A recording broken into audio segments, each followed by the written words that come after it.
ఒక వ్యాపారి అంటే నాలానే ఉండాలి. ఒక చిన్న కర్రని ఇచ్చి గుమ్మడికాయని కొన్నాను. గుమ్మడికాయ నుంచి ఆవు, ఇంకా ఆవు నుంచి పెళ్లి చేసుకునే అమ్మాయి. నేను ఎంత బాగా వ్యాపారం చేశాను.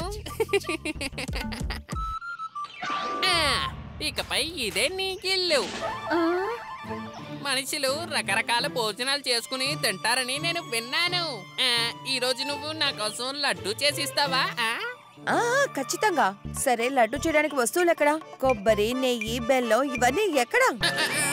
అదంతా ఇక్కడ ఏమీ లేవే. అయితే లడ్డు మట్టితో చేయనా?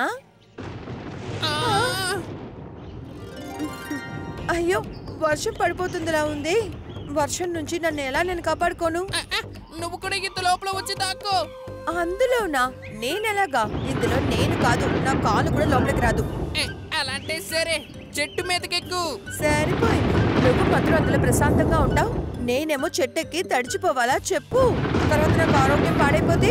అలాంటే సరే, పక్కన గుడి లోపలికి వెళ్ళి దాక్కో. అయితే దొంగలు వచ్చిన నగలని దొంగలించుకుని వెళ్ళమన్నా? నన్ను నువ్వు చూసుకోలేకపోతే ఎందుకు నీతో పాటు నన్ను తీసుకొచ్చావు? ఇదేంటి దారుణంగా ఉంది. నిన్ను తీసుకొచ్చిన దానికి బదులుగా నేను మాట్లాడకుండా కూడా కడుపు నిండా తినుండొచ్చు. సరే సరే, కోపగించుకోకండి. మీరు అపార్థం చేసుకోకపోతే నా మిత్రుల్ని నేను రమ్మన్నా వాళ్ళు ఖచ్చితంగా నన్ను చూసుకుంటారు. ఏం చేయాలో చేసుకో. ఖచ్చితంగా మీరు అపార్థం చేసుకోరు కదా?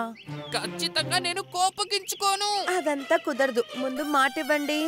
అర్రే, నా సమస్యని నేనే వెతుక్కున్నానే. సరే, మాట ఇస్తున్నాను.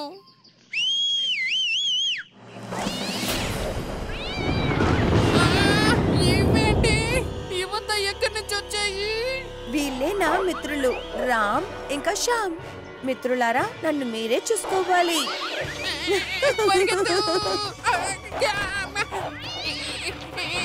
కాపాడండి, కాపాడండి.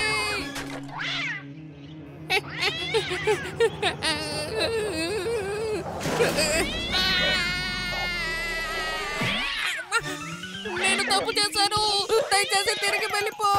ఖచ్చితంగా ఆ తర్వాత మాట మార్చి మాట్లాడకూడదు. లేదు లేదు, నేను మాటేస్తున్నా, ఇక్కడి నుంచి వెళ్ళిపో.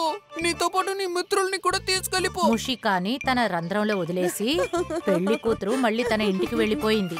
అప్పుడు పాపం ముషిక అంత వ్యాపారం చేసినప్పటికీ దాని చేతిలో ఏమీ మిగల్లేదు.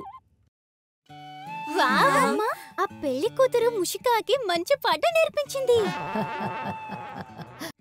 If you like this video, subscribe to our channel Murthy Media.